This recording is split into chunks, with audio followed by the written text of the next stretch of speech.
हाँ दोस्तों, नमस्कार। आज मेरे बीच प्राथमिक विद्यालय राघोपट्टी, शिक्षा क्षेत्र परदहा, जनपद मऊ के नवाचारी शिक्षक श्री अमजद अली साहब जी उपस्थित हैं हमारे बीच। मैं इनका और इनके साथ आए मोहम्मद आसिफ अली जी का हृदय से स्वागत, अभिनंदन, वंदन एवं खैर मकदम करते हैं। एक अद्भुत शख्सियत हैं जनाब अमजद अली साहब। इनका बच्चों एवं अभिभावकों से आत्मीय लगाव है। कुल मिलाकर ये बच्चों को इंस्पायर और प्रोत्साहित करते रहते हैं। एक शायर हैं, इनकी रचनाएं बहुत ही विशिष्ट होती हैं और यही वजह है कि ये अपने मधुर वाणी से पूरे श्रोता को, हर शख्स को प्रभावित करते हैं, उनके दिलों पर राज करते हैं। आज मुंशी प्रेमचंद जी की वो कहानी जो बहुत ही लोकप्रिय है, पंच परमेश्वर, उस पूरी कहानी को काव्य के रूप में पिरोकर आप सबके बीच प्रस्तुत करने जा रहे हैं। तो चलिए हम अमजद अली साहब के मुखारबिंदु से उनकी मधुर वाणी में सहज रूप में मुंशी प्रेमचंद की कहानी पंच परमेश्वर को सुनने चलते हैं। तो चलिए हम शुरू करते हैं। हाँ साहब, अमजद अली साहब, अपनी प्रस्तुति आप पेश करें। पंच परमेश्वर की जो कथा है मुंशी प्रेमचंद जी के द्वारा लिखी हुई, उसे मैं आपको पोएटिक फॉर्म में यानी कि कविता के रूप में प्रस्तुत करके दिखाता हूँ। मैंने कुछ कोशिश की है बच्चों को समझाने के लिए। एक थे जुम्मन एक थे अलगू, गाँव में दोनों रहते थे। ये कहानी पंच परमेश्वर प्रेमचंद जी से लिखे थे। एक थे जुम्मन एक थे अलगू, साझे में खेती होती थी, लेन देन कुछ खास था। उनमें गाढ़ी मित्रता थी और अटल विश्वास था। जुम्मन अलगू के घर जाते, अलगू जुम्मन के घर आते। जुमराती उन्हें शिक्षा देते, जुम्मन के जो पिता कहलाते। साथ में दोनों पढ़ाई करते, साथ में खेला करते थे। एक थे जुम्मन एक थे अलगू। कहानी आगे देखिए कैसे रूप लेती है। हम इसी श्रृंखला में आगे की कड़ी में अलगू और जुम्मन शेख की कहानी को हम फिर आगे बढ़ते हुए क्रम में देखते हैं। जुम्मन जब हज पर गए थे, अलगू पर परिवार को छोड़ा। अलगू कभी जब बाहर जाते, जुम्मन पर घर द्वार को छोड़ा। उनमें एतबार बहुत था, संस्कार था, प्यार बहुत था। दोस्तों की खातिर जीना, जीने का आधार बहुत था। जन्म हुआ इस मित्रता का जब दोनों ही बालक थे। एक थे जुम्मन एक थे अलगू। जुम्मन की एक बूढ़ी खाला, जिनके न कोई औलाद थी। निकट संबंधी कोई न था, बस थोड़ी जायदाद थी। लंबे चौड़े वादे खाला को समझा लिया। जुम्मन ने खाला की जमी को नाम अपने लिखा लिया। जब तक हुई रजिस्ट्री तब तक खातिरदारी वो करते थे। एक थे जुम्मन एक थे अलगू। दान पत्र की रजिस्ट्री ने खाला का दिल दुखा दिया। खातिरदारी पर भी इसने ना की मोहर लगा दिया। जुम्मन की पत्नी करीमन रोटियां जब देने आती, खाला पर एहसान जताती, कड़वी बात सुना कर जाती। जुम्मन भी इस मामले में हो गए बेहद निष्ठुर थे। एक थे जुम्मन एक थे अलगू। कुछ दिन सासुना खाला ने जुम्मन से कर दी शिकायत।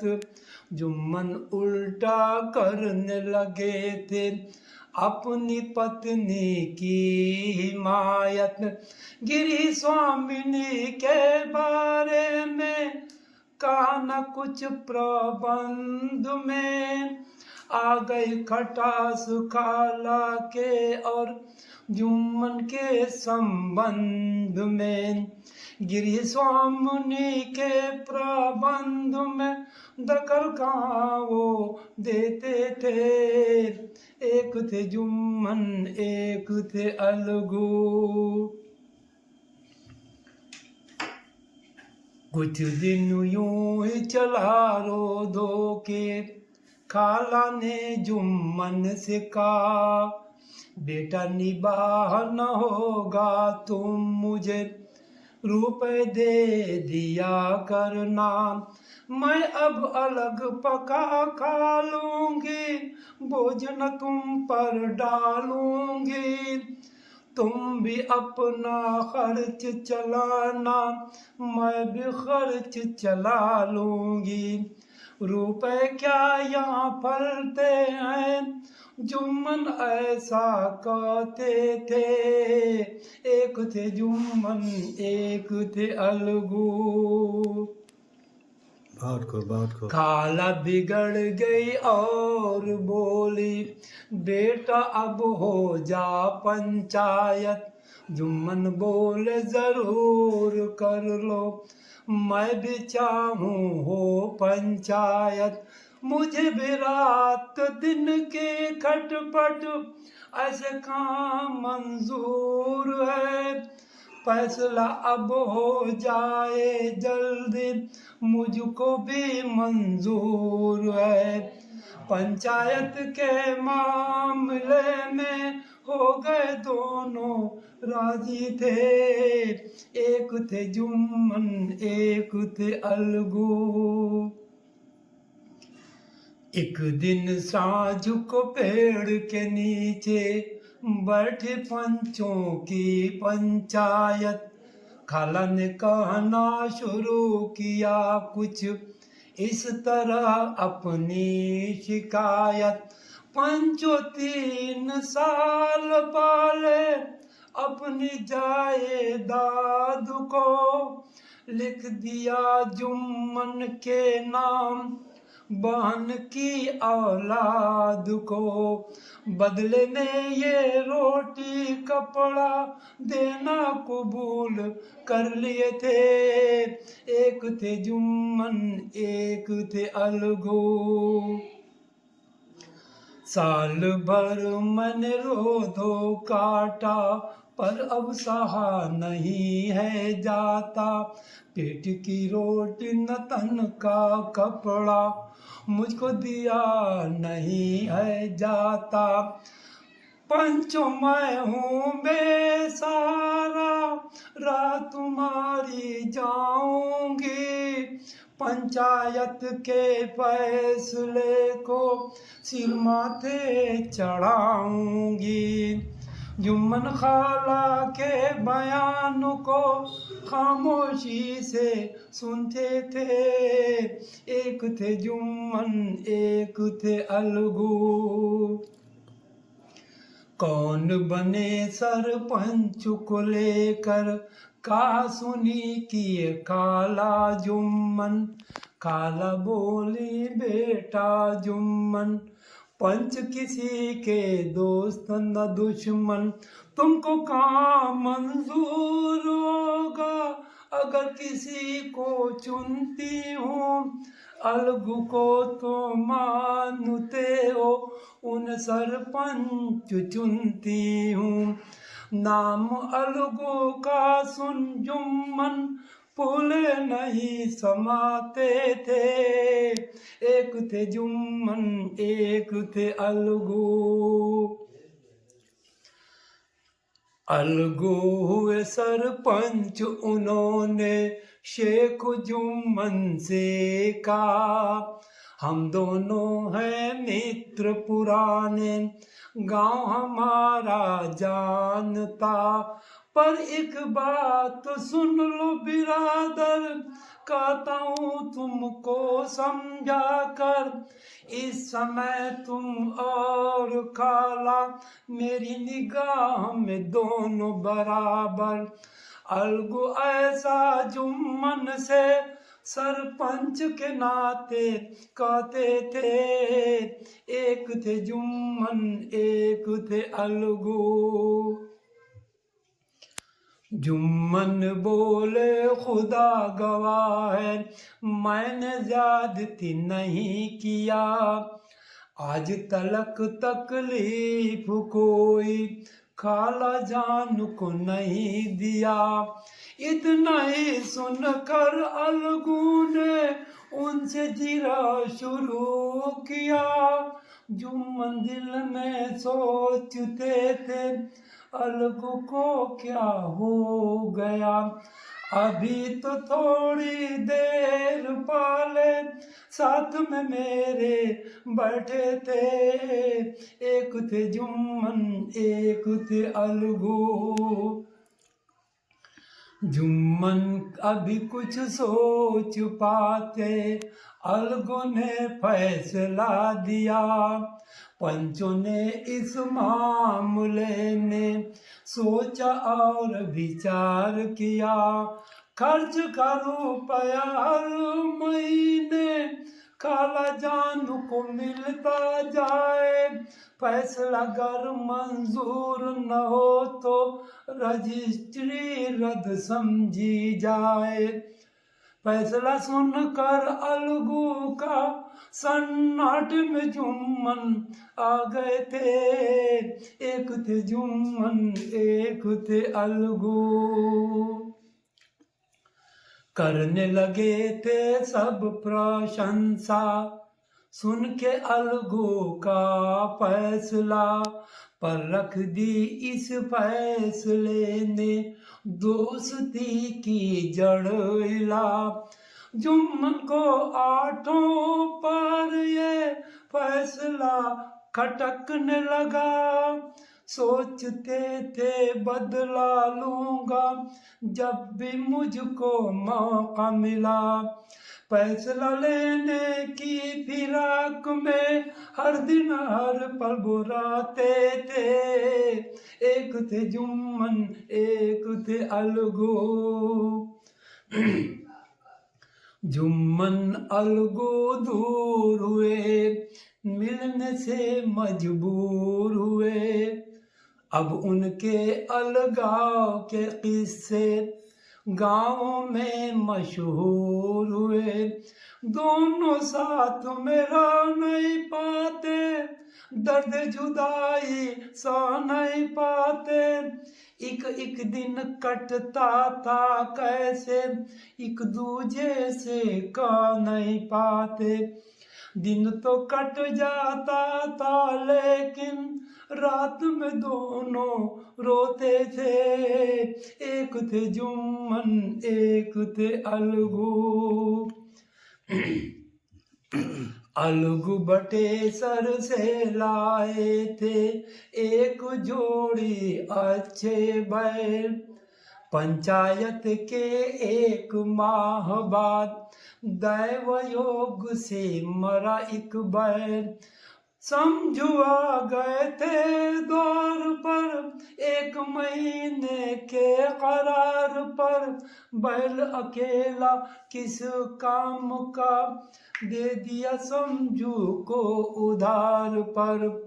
दाम चुकाने का वादा कर बैल को समझू ले गए थे। एक थे जुम्मन एक थे अलगू। समझू पा गए बैल नया उसे रगेद न शुरू किया।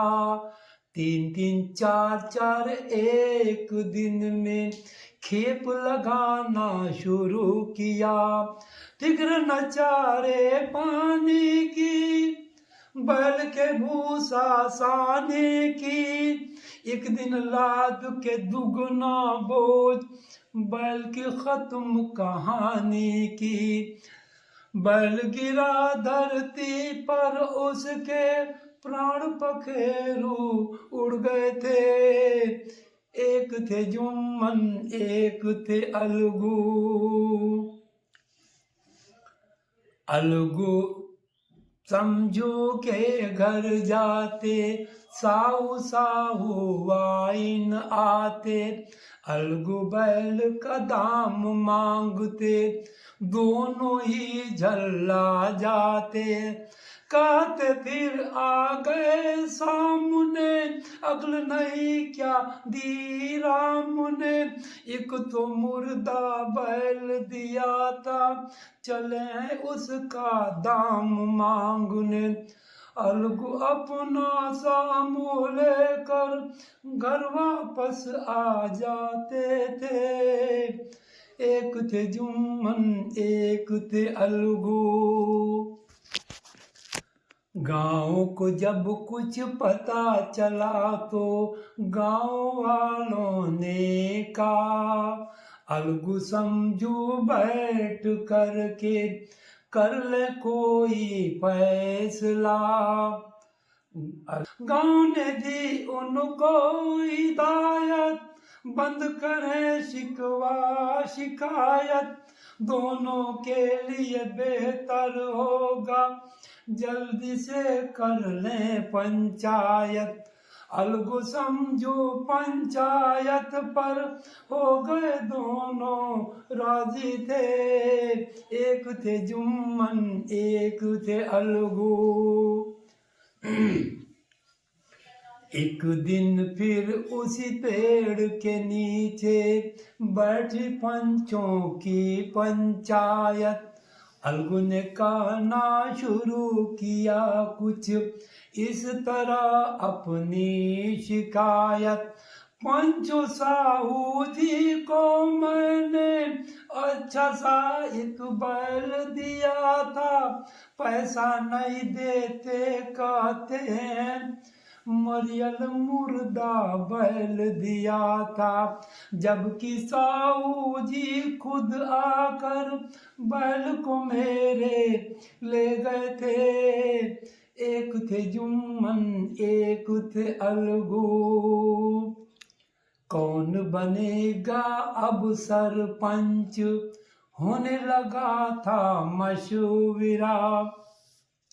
बोलो चौधरी किसे चुनते हो राम धन अलगू से कहा। अलगू बोले समझू सुन ले वो भी अपना खाका बुन ले। मुझको तो मंजूर होगा चाहे जिसे सरपंच चुन ले। मुझको तो मंजूर होगा चाहे जिसे सरपंच चुन ले। जुम्मन शेख बने सरपंच समझू ऐसा कहते थे। एक थे जुम्मन एक थे अलगू। जुम्मन नाम सुन अलगू का धक धक कलेजा करने लगा। जुम्मन अब तो बदला लेंगे, सोच कर दिल डरने लगा।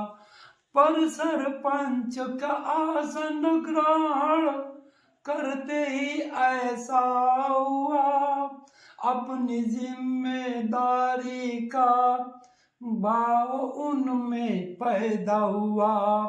न्याय से टलना उचित न होगा, जुम्मन दिल ने सोचते थे। एक थे जुम्मन एक थे अलगू। जुम्मन ने फैसला दिया, अलगू को पूरे दाम मिले। समझू के लिए उचित ये होगा, बैल का पूरा दाम दें। क्योंकि बैल लिया था जब कोई नहीं बीमारी थी, बिन चारा पानी कड़ी मेहनत साहू की कार गुजारी थी। दाम चुका दे साहू जी अब, जुम्मन फैसला कर चुके थे। एक थे जुम्मन एक थे अलगू। अलगू फूले नहीं समाए, बोले पंच परमेश्वर की जय। उनके साथ में पंच लोग भी बोले पंच परमेश्वर की जय। जुम्मन अलगू के पास आए, अलगू लिपट कर रोने लगे। जुम्मन अलगू रो रो करके दिलों का मैल धोने लगे। उनको रोता देख करके पंच लोग भी रोते थे। एक थे जुम्मन एक थे अलगू। इस पानी ने मैल धुला, दोस्ती गहरी हो गई। मित्रता की मुरझाई हुई, लता फिर हरी हो गई। जुम्मन अलगू एक हुए, फिर एक उनकी प्रीत हुई। न्याय का दामन उन्होंने थामा, अंत में सच की जीत हुई। न्याय का दामन उन्होंने थामा, अंत में सच की जीत हुई। याद सदा रखना ये कहानी, चाहे जहाँ भी इसको सुनना। तुम भी अगर जिम्मेदार बने तो न्याय का दामन मत छोड़ना। न्याय का दामन मत छोड़ना। प्रेमचंद जी इस पाठ में यही सिखाना चाहते थे। एक थे जुम्मन एक थे अलगू, गांव में दोनों रहते थे। ये कहानी पंच परमेश्वर प्रेमचंद इसे लिखे थे।